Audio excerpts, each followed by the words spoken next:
नमस्कार दोस्तों, आप देख रहे हैं फ्रंट लाइन मीडिया। आज हमारे साथ हैं श्री नरेंद्र शर्मा जी, जो 3 बार पार्षद रह चुके हैं। मौजूदा टाइम में भी इनकी धर्मपत्नी पार्षद है। इनका पूरे शहर में बहुत नाम है।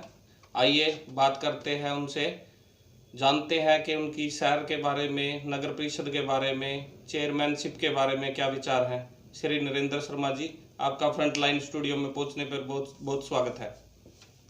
धन्यवाद।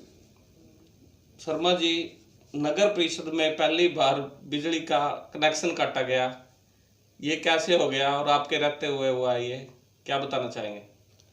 बड़े दुख की बात है कि नगर परिषद का ये पहले 20 साल में मेरे को पार्षद बनते हो गए, ये पहला चांस है कि बिजली का बिल कटा है। ये पहली बात तो हमारे पार्षदों को तो पता नहीं होता भी बिल आ रहा है, कितना आ रहा है कि नहीं आ रहा। ये तो चेयरमैन और विधायक जो एक ही घर से हैं, इनको चाहिए कि हर महीने बिजली का बिल भरना चाहिए, क्योंकि इससे पूरे हरियाणा में थनेसर नगर परिषद की बेइज्जती हुई है, कोई इज्जत नहीं बनी। जैसे शहर की सारी सड़कें सर टूटी पड़ी हैं, वार्डों की हालत खस्ता है, इसके बारे में आप क्या कहेंगे? बड़े दुर्भाग्य की बात है। हम रोज़ विधायक जी के मुंह से सुनते हैं, अखबारों में भी इतने करोड़, 1300 करोड़ रुपया पिछली बार इन्होंने अपने एमएलए के इलेक्शन में कहा था यहाँ लगा है, पर वो लगा हुआ कहीं दिखाई नहीं दे रहा। जिस दिन ये सड़कें पिछले 3-4 से मेन सड़क जो है पिपली से लेके यूनिवर्सिटी तक की 3 साल हो गए इसको पटे हुए, अभी तक इसकी कोई, अब भी पिछले दिनों शुरू हुई थी फिर बंद होगी, इस पे कोई कार्रवाई नहीं की जा रही। पता नहीं सरकार का क्या मानना है क्या नहीं है कि ये सड़कें क्यों नहीं बन रही है। उस पे रोज ही कोई ना कोई चोटिल होता है और 1-2 बार तो एक्सीडेंट में मौत भी हो चुकी है।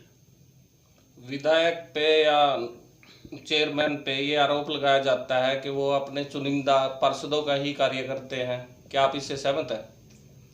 बिल्कुल सहमत हूँ। जो ओपोजिशन के पार्षद हैं उनके काम बहुत कम होते हैं, कोई मतलब नहीं, बार बार कहना पड़ता हाउस की मीटिंग में, जबकि हाउस की मीटिंग 1 महीने में 1 बार होनी चाहिए, पर यहाँ 9-10 महीने के बाद मीटिंग होती है, जिससे पार्षद अपना मुद्दा नहीं उठा सकते। बाकी आजकल एक अमर उजाला में वार्ड वाइज सिस्टम चल रहा है, तो उसमें जो पार्षद हमारे जो सरकार के पार्षद हैं, उन्होंने पिछली मीटिंग में हाउस में ये कहा था कि हमारे वार्ड में 90% काम हो चुके हैं। पर जो अमर उजाला की रोज़ मैं पढ़ता हूँ अखबार, उसमें किसी वार्ड का भी कोई काम नहीं बताया। रोज़ उसमें लिखा होता है कि आज इस वार्ड में इतने नाले भरे पड़े हैं, गलियां पटी पड़ी हैं, गंदगी के ढेर लगे हैं, कोई सफाई व्यवस्था नहीं है। तो वो तो घूम फिर के, आप पत्रकार हो, घूमो, पता लगे कि आपको वार्ड में कितनी तरक्की हो रही है, कितना विकास कार्य हो रहा है। कुछ चहेते ठेकेदारों पे भी ये इल्जाम लगाया जाता है कि वो सड़कों को पाड़ पाड़ के दोबारा बना रहे हैं, क्या ये सच है? नहीं, ठेकेदारों पे इल्ज़ाम लगाना तो गलत है। कारण ये है भी जब एक चीज़ गली बन गई, उसको बाद में गली बनने के बाद उसका सीवरेज डलवाना या पानी का पाइप डालना, ठेकेदार तो अपने टेंडर लेता है, तो बेचारे ने काम करना है। बाकी कई ठेकेदार ऐसे हैं जो सड़कें बनाते हैं और 3-4 महीने बाद टूट जाती हैं, उसको दोबारा एक एक गली कई बार बन चुकी है। कई गलियाँ शहर में ऐसी हैं भी जो गलियाँ कई कई बार बन चुकी हैं, और कई गलियाँ ऐसी हैं जो पिछले 20 सालों से नहीं बनी। किसान आंदोलन पे आपकी क्या राय है? किसान आंदोलन, हम तो किसानों के साथ हैं। हमारे जो बीजेपी सरकार है, इन्होंने 3 महीने से किसान दिल्ली बॉर्डर पे बैठे हैं, वहाँ पंचायतें कर रहे हैं। लोग जो है विधायक हैं इनके, वो गांव में नहीं बढ़ सकते। जब किसान ही नहीं चाहते भी हमारे को फ़ायदा हो, तो फिर सरकार क्यों ज़बरदस्ती फ़ायदा करने की कोशिश कर रही है। जब ये कानून बनाया गया उस टाइम पूरा देश के अंदर, पूरे वर्ल्ड के अंदर कोरोना पीक पे था जून के महीने में, तब ये कानून लाया गया। कानून ये सरकार ने नहीं बनाया, इनके उद्योगपतियों ने कानून बना के सरकार को दिया, जिसको इन्होंने जून महीने में, जबकि कोई काम नहीं था, पूरी दुनिया में कर्फ्यू तक लगे हुए थे, उस टाइम लाने का काम किया। ये बहुत गलत तरीका है, इसके हम सहमत नहीं, हम किसानों का समर्थन करते हैं। नगर परिषद का चुनाव आने वाला है, आपका नाम सबसे आगे चल रहा है चेयरमैन की लिस्ट में, क्या कहना चाहेंगे आप?